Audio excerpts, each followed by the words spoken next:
asked. When Jack and I told Millie that we are getting married, the first thing she asked, present. On the way home in the car from seeing Millie, I mentioned to Jack that I'm going to have to phone Diane sometime before Friday to tell her that I can't make lunch with her and eat after. On the contrary, I think you should go, he says, because he's said the same thing many times before. I know it doesn't mean anything. After all, you've already cancelled twice. Even those words aren't enough to get my hopes up. But on Friday morning, when he tells me to put on my prettiest dress, I can't help wondering if the moment I've been waiting for has finally come. My mind races so far ahead that I have to remind myself firmly of all the other times I've ended up disappointed. Even when I get into the car beside Jack, I still don't let myself believe that it might happen. But when we drive all the way into town, I can't help but believe it, and I begin to plot feverishly, terrified that I'll let the moment slip through my fingers. It's only when Jack parks the car in the road outside the restaurant and gets out that I realize how double deluded I've been. Diane and Esther are already seated. Diane waves and I make my way over, a smile hiding my bitter disappointment, conscious of Jack's hand on my back. I'm so glad you could make it, she said. She says, giving me a quick hug. Jack, how nice of you to come and say hello. Is it your lunch hour?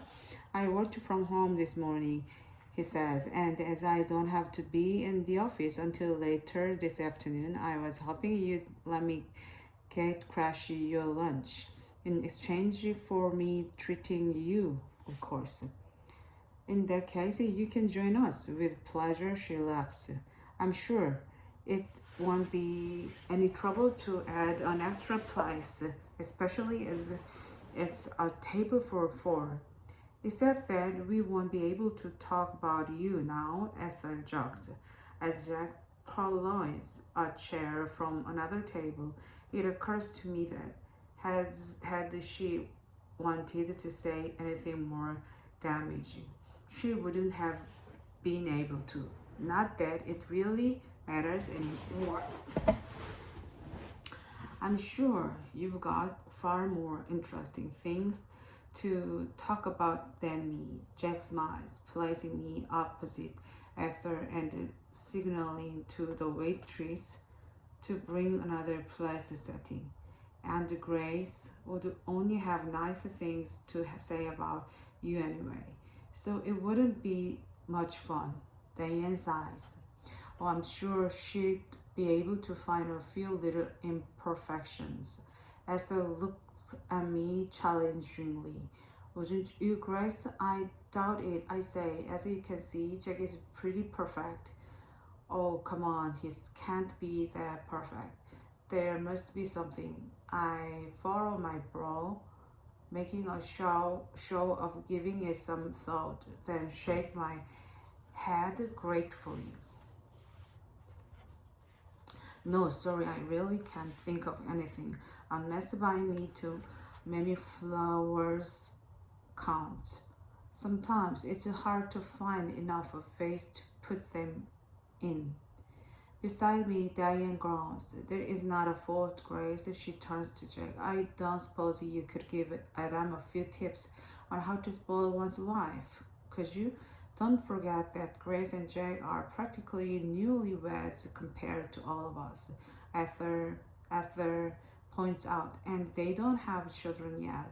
Galler Gallantry tends to fly out of the window once the familiarity and the babies install themselves in a relationship.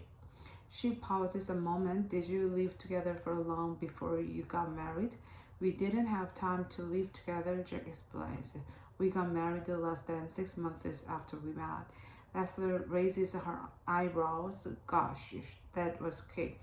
Once I knew Grace was the one for me, there didn't seem to be any point in hanging around, he says, taking my hand.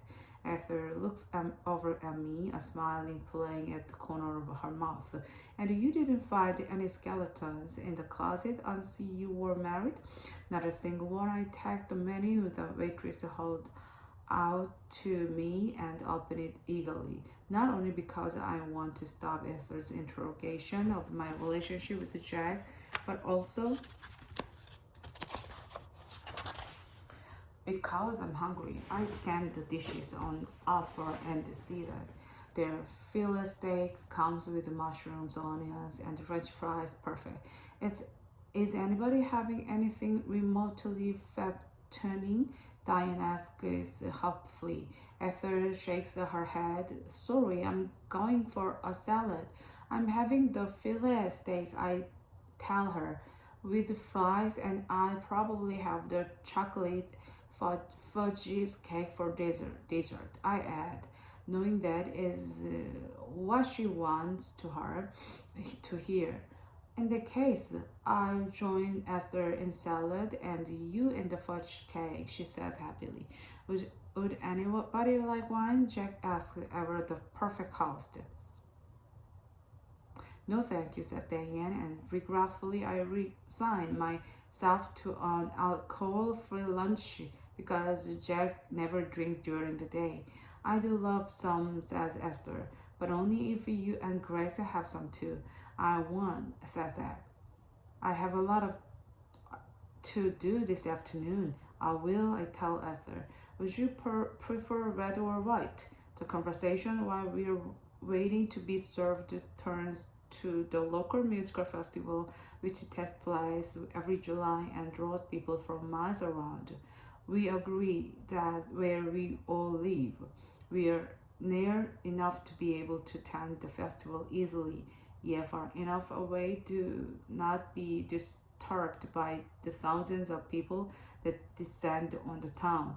Although Diane and Adam always go to the festival, Jack and I have never been, and we were soon drawn into Diane's plans for all of us to go together. In talking around music, we learned that Esther plays piano and Rufus the guitar, and when I admit to not being at all musical, Esther asks me if I like reading, and I tell her I do. Although I do very little, I talk about the sort of books we like. And Arthur mentions a new bestseller that has just come out and asks if we've read it. It turns out to that none of us have. Would you like me to lend it to you? She asks, as the waitress puts our meals on the table. Yes, please. I'm so touched that she has offered to lend her book to me rather than to Diane. Then I forget. I'll drop it round this afternoon, she offers. I don't teach on Fridays. Now I remember, you might have to leave it in the letterbox. If I'm in the garden, which I probably will be, I won't hear the bell. I do love to see your garden sometime, she enthuses. Especially after what Jack said about you have green fingers.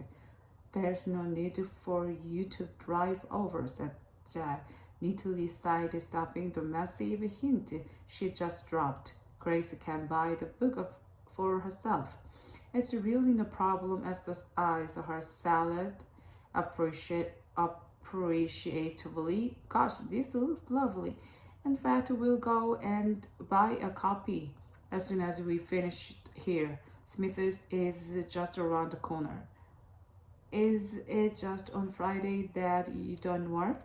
I ask, wanting to change the subject. No, I don't work Tuesday either. One of the other teachers and I job share.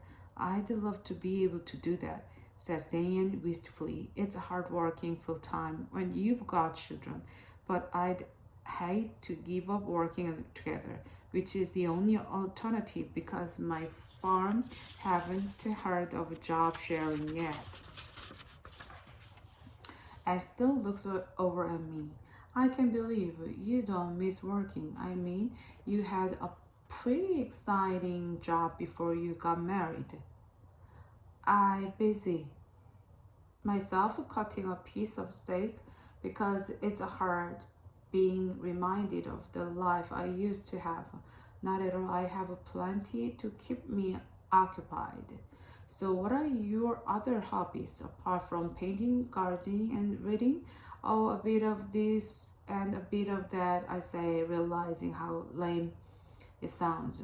What Grace hasn't told you is that she makes a lot of her own clothes. Jack intervenes. Just the other day, she made herself a lovely dress. Really? Esther looks at me with an interest. Used to thinking on my feet, I don't bet an eyelid. It was just a dress to wear around the house. I explained. Nothing fancy. I don't make clothes to wear out in the evening or anything too complicated. I didn't know you were good with a needle. Diane's eyes gleam. I'd love to be able to sew. So, me too, says Esther. Perhaps you could teach me, Grace. Maybe we could start a sewing circle with you as our teacher, Diane suggested. I'm really not that good. I protested, which is why I've never mentioned it before. I'm too worried people will ask to see something I've made. Well, if you sew anything like you, I'm sure that the dress you made is beautiful. You will have to show it to us sometime, Esther says. I will promise, but only if you don't ask me to make you one. The constant need to field her remarks makes me feel so tense that I consider skipping dessert something I wouldn't normally do. But if I don't have one, Diane won't, and because Esther has just professed herself too full to eat another thing, it means that the meal can be rounded up quickly. I weigh the pros and cons, but in the end, the lure of chocolate fudge cake is too strong. I take another sip of wine, hoping to stave off more of Esther's questioning, wishing she would turn her attention to Diane for a while. As if reading my mind, she asks Diane about her son.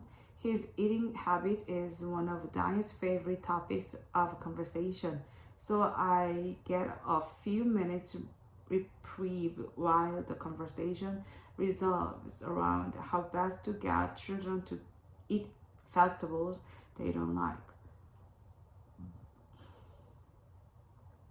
Jack listens attentively as if the subject is of real interest to him, and my mind turns to Millie, worrying how she will take it if I'm not able to go and see her over the weekend because it's getting harder and harder to explain my absence to her. Once, it would never have occurred to me to wish her to be any different to how she has always been. Now I'm constantly wishing that she didn't have dawns, that she wasn't dependent on me, that she could live her own life instead of having to share mine. Called abruptly back to the present by Diane ordering my dessert for me, I tell Arthur. When she asks what I was dreaming about, that I was thinking about Millie. Diane asks if we've seen her recently, so I tell her that we saw her the previous Sunday, and that Jack took us for a lovely lunch. I wait for someone to ask if we will be going to see her again this weekend, but nobody does, so I am none the wiser. She must be looking forward to coming to live with you, Esther says. She as the dessert arrive. Yes, it is, I agree. Jack smiles. We are looking forward to it too. What does she think of the house? I reach for my glass. Actually, she hasn't seen it yet, but didn't you move in a year ago? Yes, but we want everything to be perfect before she sees it. Jack explains. It looked pretty perfect to me when I saw it, she remarks, Her room isn't quite finished yet, but I'm having so much fun doing it up. Aren't I, darling? To my horror, I feel tears welling up inside me and bow my head quickly, conscious of Ether's eyes on me. What color will it be? asks Diane. Red, says Jay. It's our favorite color. He nods at my chocolate fudge cake. Eat up, darling. I pick up my spoon, wondering how I'm going to be able to do as he says. It looks delicious, says Esther. I don't suppose you want to share it with me, do you? I hesitated, feigning reluctance, wondering why I'm bothering because I won't have a full Jack. Help yourself, I say, offering her my fork. Thank you, she appears a piece of the cake. Did you and Jack come in separate cars? No, we came together. Then I'll drop you back if you like. It's fine. I intend on taking Grace home before going into the office, Jack says. Isn't that a bit of a detour? She frowns. You can get straight on the motorway to London from here. I'll take her home, Jack. It's really no problem. That's very kind of you. But there are some documents that I need to pick up before singing on my clients later this afternoon. He pauses. It's a shame I didn't bring them with me because I would have let you take Grace home with pleasure.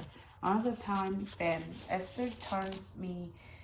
Grace, perhaps we can exchange your telephone numbers. I'd like to have you all around to dinner, but I need to check with Rufus to see when he's free.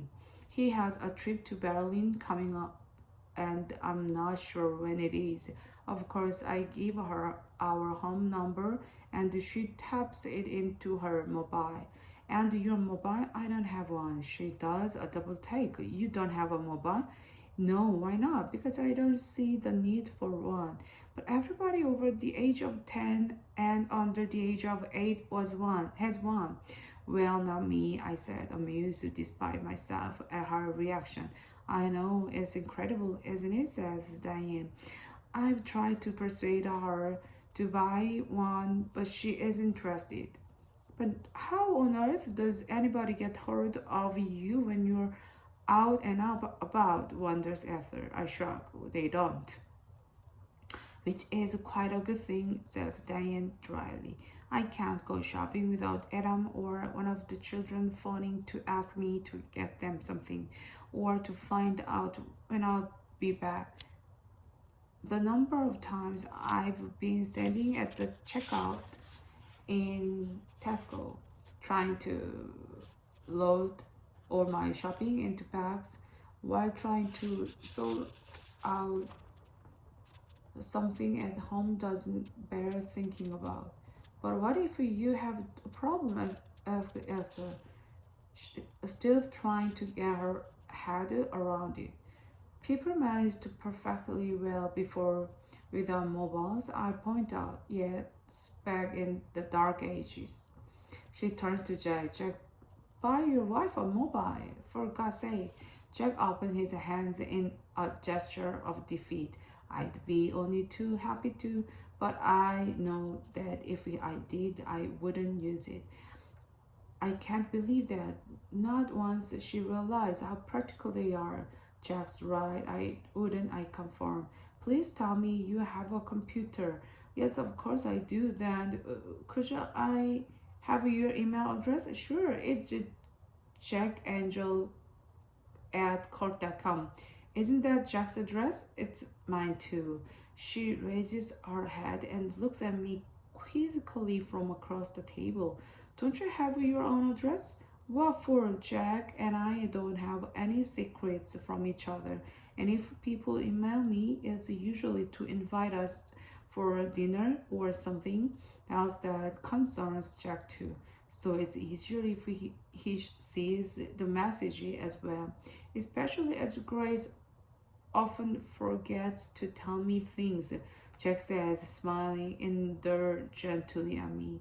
Esther looks thoughtfully at the two of us. You really are a joined at the hip couple, aren't you?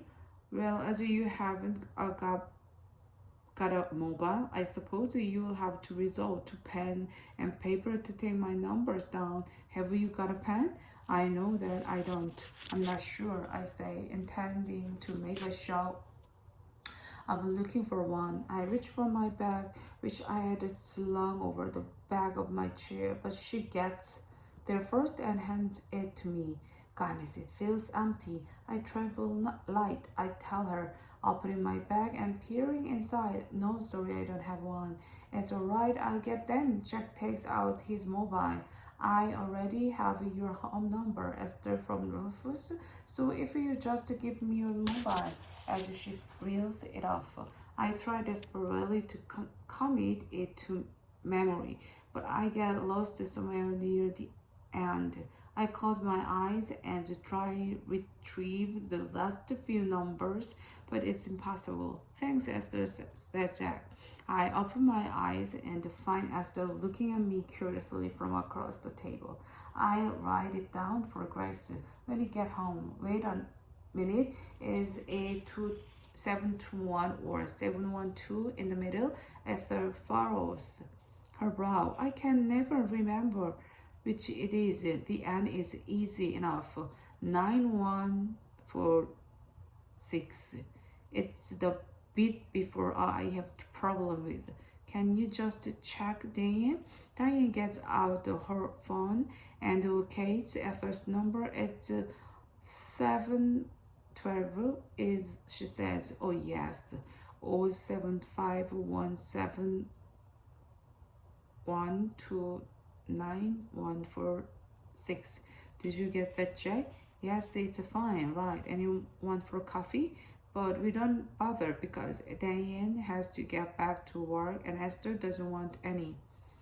Jack asks for the bill, and Diane and Esther disappear off to the toilet. I would like to go, but I don't bother following him. The bill paid, Jack and I take leave of the others and walk toward the car park. Well, did you enjoy that, my perfect little wife? Jack asks, opening the car door for me. I recognize one of his $1 million questions. Not really. Not even the dessert you were so looking forward to? I swallowed hard, not as much as I thought I would. It's luckily Esther was able to help you out then, wasn't it? I would have eaten it anyway, I tell him, and it deprived me of so much pleasure. A tremor goes through my body. Absolutely. He raises his eyebrows. Do I detect a renewal of your fighting spirit? I'm so glad. To tell the truth, I've been getting quite bored. He gives me an amused glance. Bring it on, Grace. I'm waiting for you.